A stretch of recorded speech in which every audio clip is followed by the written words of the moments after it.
Here's a reminder of how the world is responding to the threat of COVID-19. Monday marked 50 days since Beijing banned outbound group tours in an effort to contain the coronavirus. As a result, businesses that relied on Chinese travellers have been severely hammered. Tourism is a major industry for many countries in Southeast Asia. The region welcomed about 13 million Chinese arrivals last year, accounting for over 20% of total international visitors. Statistics from Thailand's Commerce Ministry shows that 8 hotels have filed for bankruptcy this year to mid-February, while 21 restaurants are now out of business. Meanwhile, 74% of Vietnamese companies said they could go bankrupt if the coronavirus outbreak and related restrictions last more than 12 months. On Tuesday, the European Union banned non-essential travel from outside the bloc into 26 nations, stretching from Portugal to Finland, home to more than 400 million people, for 30 days. This comes as Europe's leaders have accepted that the continent is now the epicenter of the global pandemic, and trying to fight it will mean severe social and economic hardship. No country is feeling the strain more than Italy, which has recorded over a third of global coronavirus deaths. Joining me on Skype from Milan, which is in Lombardy, the most infected region, is video journalist Alex Fraser. Alex Fraser, thank you so much for joining me on Channel's Business Global. I don't like to ask simple questions, but I have to. What is life like in Milan under lockdown? Well, to be honest with you, it's a difficult way of living. People are still unsure if they should be out or shouldn't be out. Across the last 24 hours, we've had 8,000 people have been issued with fines in the north of Italy for being out where they shouldn't be. But it's not that clear from the government whether you can go out to, I don't know, to walk the dog, to go running. There's been a lot of talk that you must stay in your home. You're currently allowed to go out to the supermarket, you're allowed to go out to the pharmacy, but it's still really not clear whether you can be out of your house or not.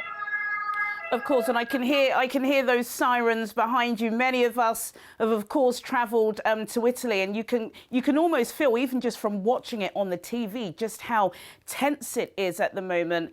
Alex, you haven't been living in Italy for that long. Can you just bring some context into this? Over 30,000 cases, almost 3,000 people dead. How has Italy become the epicenter? Are people discussing this in the media? Is there any criticism at the moment being pushed anywhere? At the moment, here there's mixed feelings, really. Most people agree with the measures that the government have taken to try and stem this epidemic. But what you have to understand is this is a country where people do stuff face to face. So you can see how it has transmitted so quickly. Many people have large extended families here. The act of having a meal with your family is a big deal here. People go out for breakfast, lunch and dinner. It's no surprise that a virus like this that thrives on contact to contact has spread. What we're seeing here is that many people are obeying the rules, but others are not.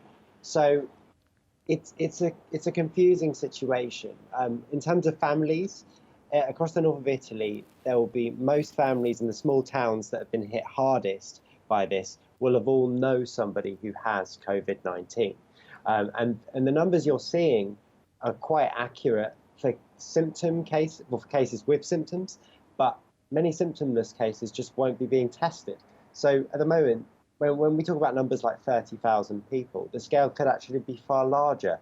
That's also why we're seeing 2,500 people dead with 30,000 infected. That looks like almost like a 10% mortality rate.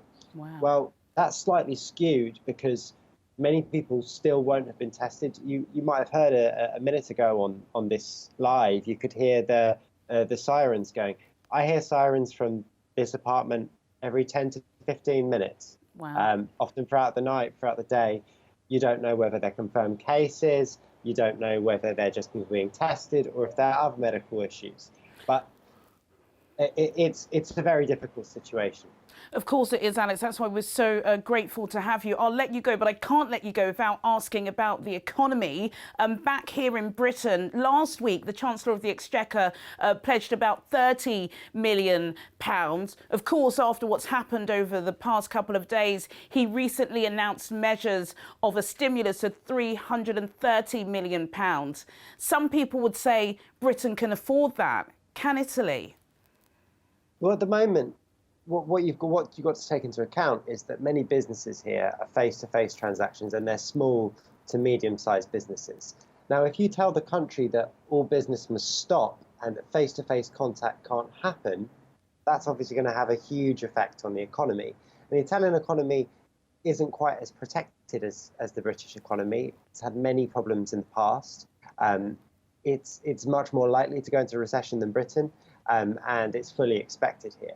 But there are some measures that have been taken by the government, economic measures, to try and placate that.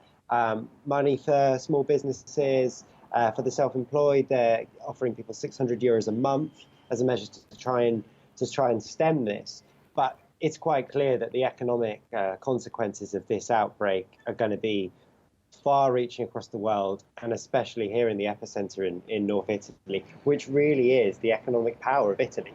If Lombardy, where I am here, doesn't work, the rest of the Italian economy finds it very, very difficult to survive. Of course, really quite chilling words to end on. Hopefully, Alex, if we're lucky, we'll be able to speak to you again. But for now, Alex Fraser from Milan in the Lombardy region of Italy, thank you so much for joining us on Channel's Business Global. Thank you. To Africa now, and South Africa declared a state of disaster earlier this week as the coronavirus threatens to derail the government's economic recovery plan. The country has now closed 35 of its 72 land border crossings and 2 of its 8 seaports. Nigeria, Kenya, Ghana and Morocco have also imposed a range of restrictions in recent days. To America, and the White House have pledged support that could approach $1 trillion to ward off the pressure of business closures to contain the virus. The Federal Reserve has announced more measures to keep financial markets operating. Treasury Secretary Stephen Mnuchin said that the US President Donald Trump wants to send checks to Americans in the next 2 weeks to help support them while more parts of the economy come close to shutting down. Coming up, more COVID-19 economic analysis, as I'll be joined in the studio by Jamil Ahmed and Lukman Otunuga from FXTM. See you after the break.